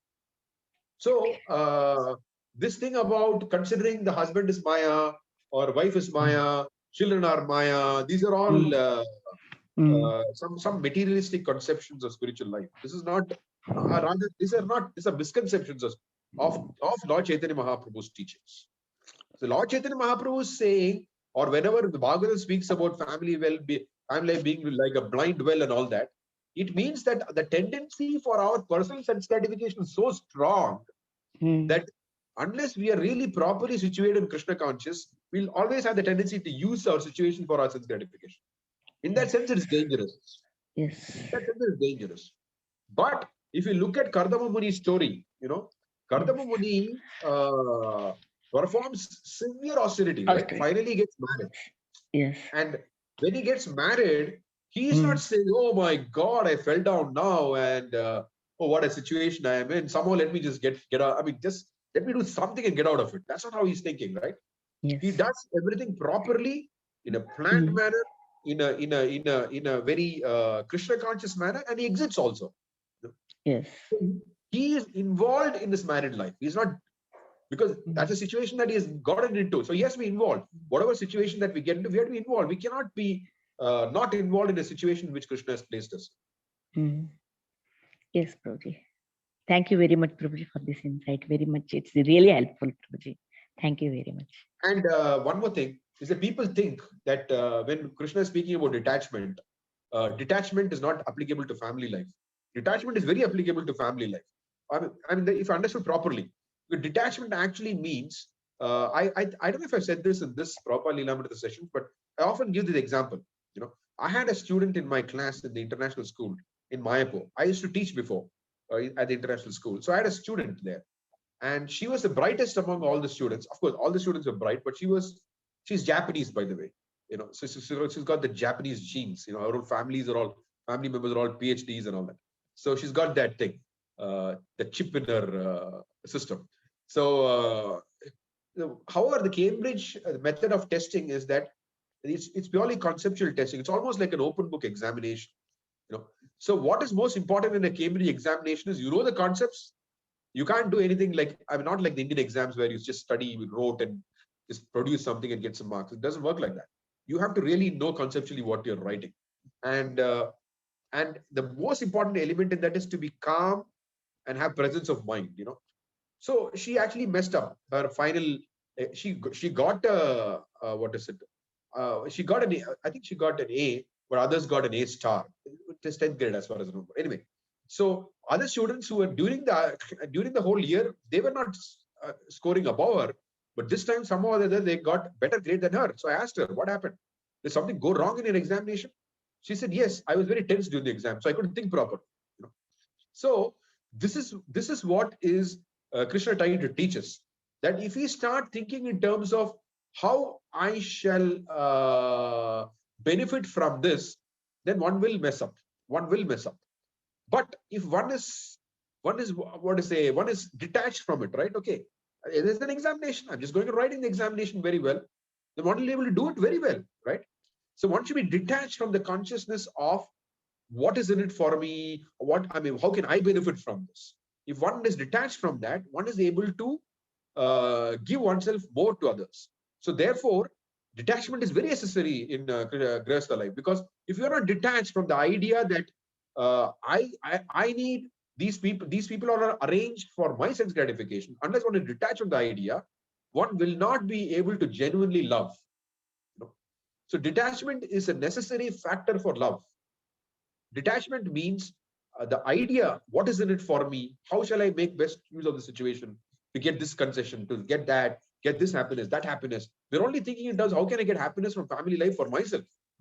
Once we get out of that misconception and think that, once we get detached from the idea of getting happiness for ourselves, then we begin to genuinely love. Okay, how shall I make this person Krishna conscious? How shall I make them happy? By that process, one also becomes automatically happy. One does not have to try to become happy by oneself. One has to just make the family members Krishna conscious, and Krishna will provide us unlimited happiness. Yes. Okay. Maybe Prabhuji, I don't know. This is just my one, just opinion, Prabhuji. Maybe Yeah. these few things and all must be this one they should teach even in ISKCON, like basic level, like in Bhakti Vriksha, or in this one who are there for family people and all. Maybe that is my just this one opinion, so that they can live peacefully. Because I've seen many like these broken marriages or unhappy marriages. There are conflicts. Maybe they are together, but there will be lot of conflicts and. This one I know a few people, whoever I know. So every family there is like these conflicts and all. So I think this really is very nice explanation you have given.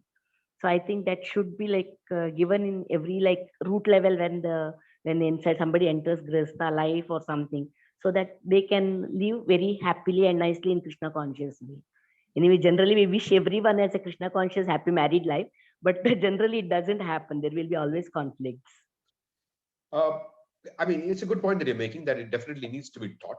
At the same time, if the husband and wife, if they can at least start with this, they sit together and read Bhagavatam for 1 hour every day, everything will become all right. I mean, they'll automatically, everything will, that will create, usually, what is it, husband or wife have this whole mundane idea of, oh, we should spend time with each other and all these kind of things. They also get entangled in so many ways. But instead of that, if they, instead of thinking about all these plans, if they just do the basic things that Krishna is right, they just sit together and read the Bhagavatam for an hour together. You know, that itself will create so much of a sense of togetherness as a team, as part of the mission of Prabhupada. That itself will make the whole family atmosphere very nice. Because we don't do all these basics, therefore everything starts becoming mundane, start getting very complicated. If we do the right things, then of course, I'm not saying that we should not teach these things. Yes, we should teach, because that's the whole purpose of teaching. That we should also teach. But apart from just the teaching, there's a lot of things that couples can do themselves. You know, that they should at least sit and read Bhagavatam together for 1 hour every day. Like that, there are very basic things that they need to do. They need to do some activities together, like sitting together and chanting, having prasadam together, you know, like that. I mean, this is just an addition to what he spoke. What he spoke, I agree with you, that it should be taught. But at the same time, there are these other elements also are very important.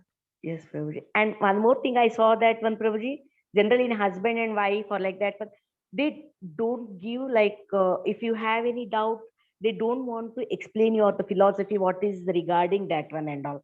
I've seen that also. They may be very good preacher when they give the class, they give good classes, especially I'm telling about my, like, as I said, husband and like that, they give good class or they give good this one. But when it comes to the family, when they want the guidance, they're not ready to give. Or I think either maybe wife also she's having ego to ask easily, or maybe the same way. I don't know how is it. So you might have understood what is my point really is. Yeah. See, no, I mean, I'm just talking general. I'm not talking about you. I'm just talking general principle. Yes. So see, what happens is that we generally take devotees for granted. You know, that is a great problem that all conditioned souls have. We don't understand the value of devotees. You know, so normally what happens is that that's why there are certain protocols which are established, right? When you meet a superior, what do?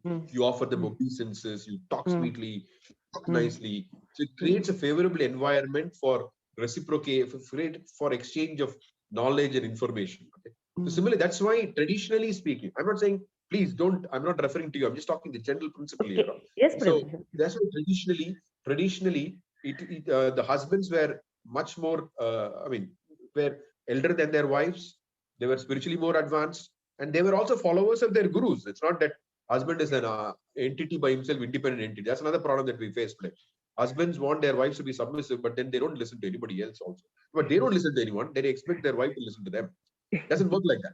Unless the wife sees that the husband is following someone, it's not easy for a wife to follow her husband who does not follow anyone.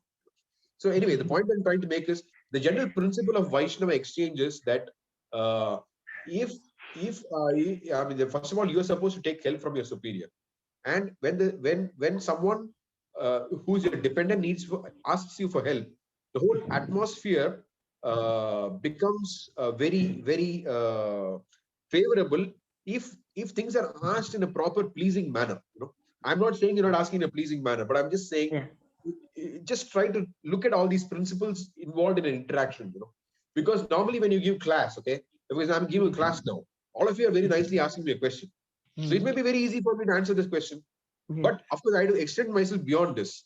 And if somebody has been asking a question in a challenging manner, I'm still supposed to address the question, despite the fact how it is answered, but how it is asked. But the point is, if it is asked in a proper manner, it becomes more easy. That's all. But not that you're not supposed to answer otherwise. So like that, we can try to think of ways which can smoothen out relationships. So to make things more favorable, So doing things with a certain attitude of humility, doing these kind of things help. I'm not saying they'll solve the problem entirely, but these things have become very, very important also. Yes, true. Prabhu. Thank you, Prabhu. Thank you very much. Thank you for all the clarification. Hare Krishna.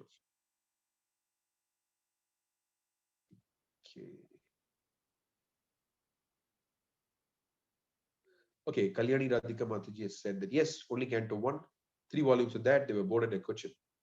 Hare Krishna Dandavat Pranam, have to leave. Okay. Thank you, Mataji.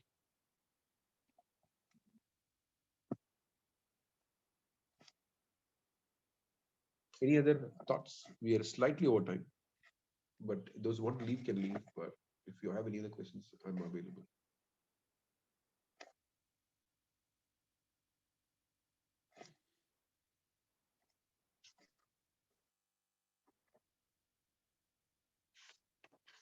Okay, so Prem Darshan Prabhu, in response to your request for summarizing what are the learning points of today's class,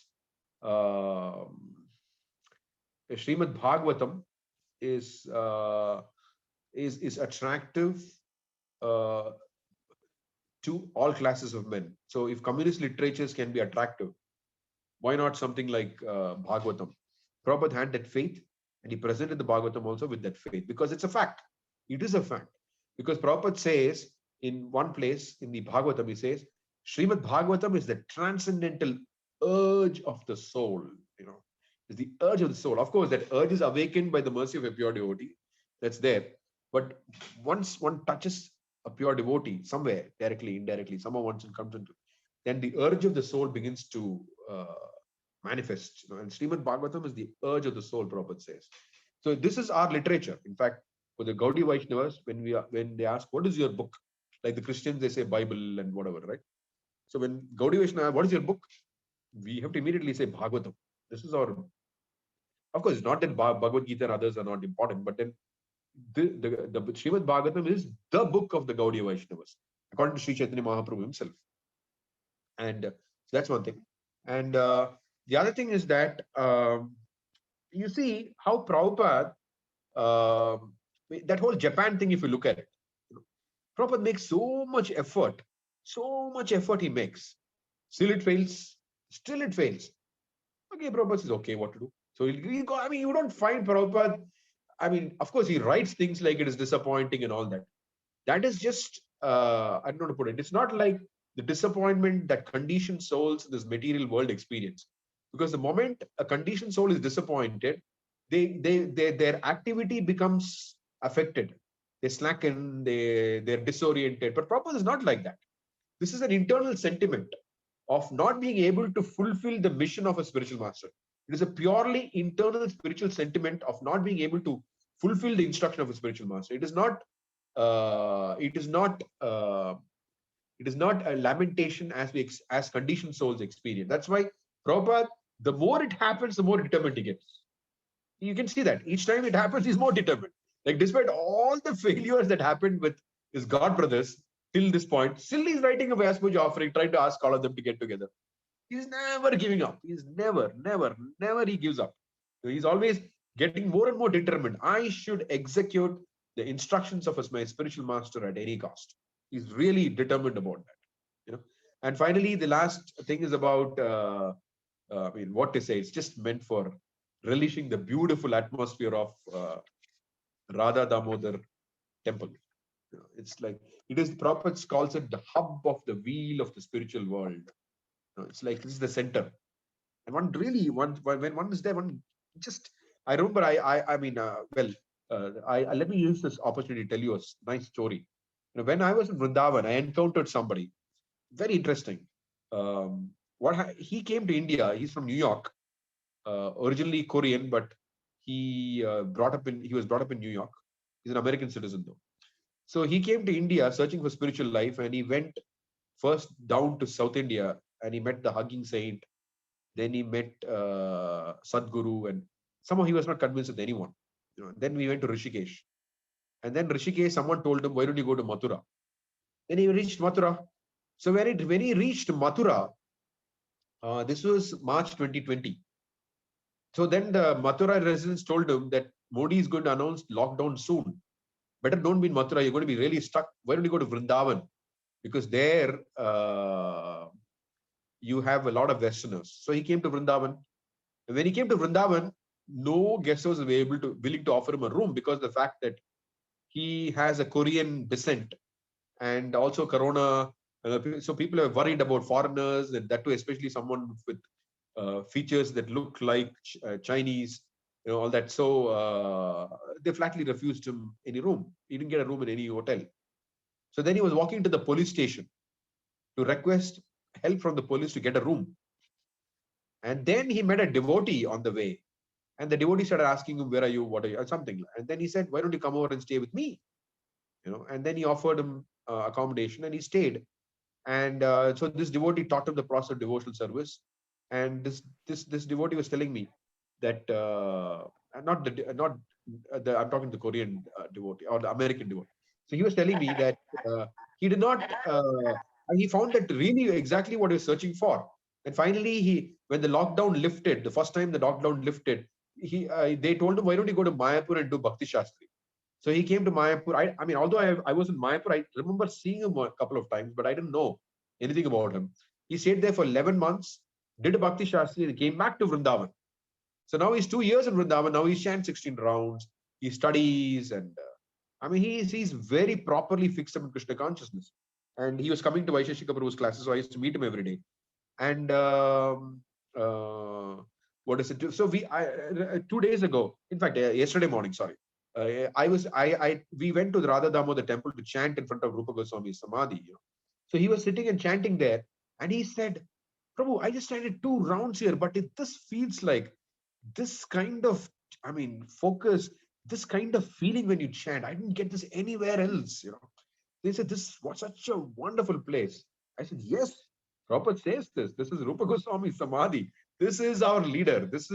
We are Rupanugas, and this is our leader." So even by chanting 1 round, this place is fully spiritually surcharged just by being in the presence of Rupa Goswami.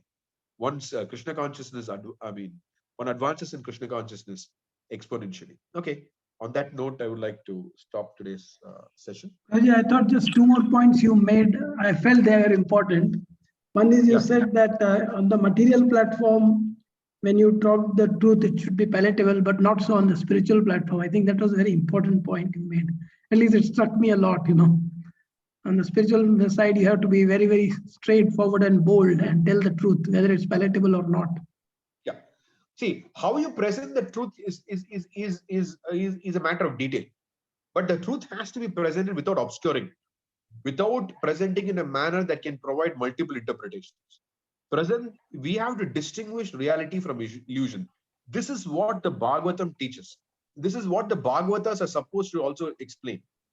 When we present Krishna consciousness, we have to clearly distinguish truth from illusion, distinguish reality from illusion, which means that when we present, there should not be any scope for multiple interpretations of that message. There should be one clear message. That's pure devotional service. And in doing so, one may present somebody may present strongly, somebody may, whatever manner of presentation is like externally, whether it's strong, not strong, it doesn't matter. But it has to be present uncompromisingly. That is the real issue. That it cannot be obscure. The other point you made was that the main final ultimate purpose of reading Bhagavatam is to make the reader into a Bhagavata. That was also a very good point. I like that. Thank you. Thank you. Prabhuji, pranams Prabhuji, one last thing. If you have a time, not 1 minute. I have time. Okay. Prabhuji, we spoke about the manuscripts of Rupa Goswamiji, because when you said like last week, then when I go to Vrindavan, I'll check whether it is available for our public at least to see. I totally forgot about it, Mataji. Not in Radha Damodar temple for sure. There is, Okay. but whether they have manuscripts which they are not displaying, I don't know. So just give me. I mean, I still have friends there in what is it, Vrindavan right now, who keep going to Rupa Goswami Samadhi. At least this group of people who I was with. So I will. They're there for another week. So before they leave Vrindavan, I'll get an answer for you. Yeah. Okay, Prabhuji. Thanks, Prabhuji. Please put that on the WhatsApp. Please put that on the telephone. What is it? On the Telegram group, so I don't forget. Yeah. Sure, Prabhuji. Okay. Thank you, Prabhuji. And hope you are fully blessed that you went to Vrindavan and fresh with all kind of a spiritual energy that been or that has you're carrying back to Mayapur along with you, Prabhuji. I mean, it was an ecstatic visit. See, the high point of the visit was that the Vaisheshika Prabhu took us on a trip to Radha Damodar temple and then later to Govardhan. And he is such an, I mean, he is the book, he's a personification of Prabhupada's books. He chants attentively, the way he chants, the way he reads Prabhupada. He doesn't start any activity in his day without reading 41 pages of Prabhupada's books. 41 pages. Doesn't do anything in his life without first finishing that in the day, and similarly finishing his 16 rounds. So like that, his whole, he's a personification of Prabhupada. So it's a great privilege to go to these places with him. And he, in standing in front of Prabhupada's room, he mentioned this thing. You know how Prabhupada is successful in establishing the mission of Bhaktisiddhanta Saraswati Thakur. Prabhupada himself explains this in a lecture. He said, I've not heard this lecture. I'm not going to look for that lecture. He says that Prabhupada said, he kept on thinking, how shall I do it? How to do it? How to do it? How to do it? That is how he succeeded, So it is so wonderful because he was explaining, this is all that we have to do. Suppose we had to do something, how to do it? How to do it? How to do it? Krishna will give us the plan, and then we just have to execute. But we should think how to do it, how to do it, how to do it. Yes, Prabhuji. I heard the class of Vaishika Prabhu's, he has given on the appearance day of Bhaktisiddhanta Saraswati Maharaj in Vrindavan Bhagavatam class, right, Prabhuji? Then I went and searched because it was like such a strong class. I was like looking up for it, like then I went to Google to find out what actually Prabhuji is and all. Then he's so blessed follower of Prabhuji, Prabhupada. Yeah. Yes. I mean, unfortunately, I was traveling that day morning from Mayapur, and so I could not attend that class. I reached in the evening, but I'm going to hear that because I also heard a lot about this class. Once I get back to Mayapur, I'm going to hear that as on priority, that class that he gave on Bhaktisiddhanta. There's so many takeaways from that class. Single class has such a strong message that I thought like this Prabhuji would have been delivering so strong. We should really listen to all classes if possible, Prabhuji. One characteristic of a great devotee is that they're always blissful, always smiling, always blissful. They make Krishna consciousness into a process of happiness moment to moment. That is the experience that people had when Prabhupada was present on the planet. I mean, there is just like moment to moment happiness in Krishna consciousness. And when you're around great devotees, you get that same thing. Oh my God, this is the experience that I want. Yes, Prabhuji. And being away so far, how they actually convert as devotee, but we being in India and with all the happenings around, but we still are so like comparing to those kind of devotees, we are nothing actually. Yeah, I mean, see, the thing with, I told you, I think in this last class that the reason that I went to Vrindavan was very simple. Like Rupa Goswami quotes this, that if one can purchase eagerness for Krishna, do it at any cost, just do it at any cost. So when I heard that he's coming, I know who he is, the moment I heard he's coming to India, it doesn't matter what work I'm doing, how pressing, nothing matters. I need to go and see him because that is the most precious thing I can do at this moment. That's how I left everything and just went to Vrindavan. That's it. Yeah, you are so blessed, Prabhuji, to get You can also do it.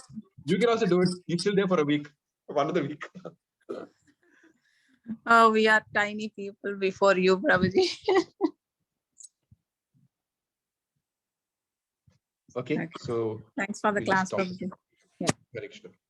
Hare Krishna. Vanchakalpatrubyascha kripasindhubhya vicha patitanam pavanebhyo Vaishnavibhyo.